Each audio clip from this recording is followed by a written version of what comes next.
The decision to become a missionary and to join Wycliffe Bible Translators was actually many years in the making for me.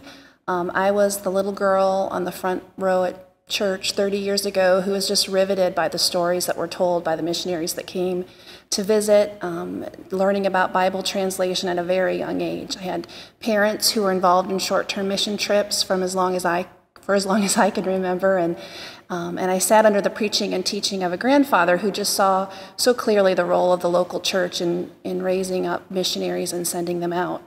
When I was in my teenage years, I began dating David, and my mother at that time quite prophetically said that I should invite David to hear the Wycliffe speakers that were speaking at our church, because she thought that he would be interested and that she could see him doing something like that someday. And what made that truly prophetic is that David was not a Christian at the time. So God has planted a lot of seeds along the way in both of our lives. Well, my call into missions and involvement with Wycliffe really started about 10 years ago when we moved to our current church in Ohio.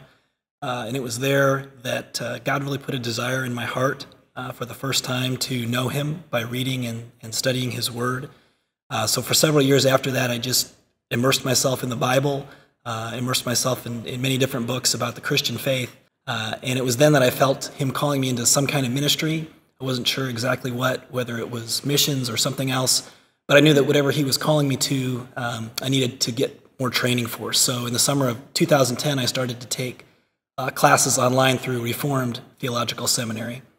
And it was in a church history class at RTS where I first felt God's specific call to Wycliffe and Bibleless people. It was shortly after that I saw a video online of a New Testament dedication ceremony in Papua New Guinea. And I remember just seeing the joy and the excitement of those people as they saw the plane come in, land on the airstrip, and to see those boxes opened and then to get their Bibles for the first time, just how joyful they were and how fortunate I felt to have the Bible in not just one translation, but many different translations that I could go to. And I just remember thinking that everybody deserves to have this experience of having the Bible in their own language. And I felt really then that this might be where God was leading me. So I remember saying to Kelly, what about Wycliffe?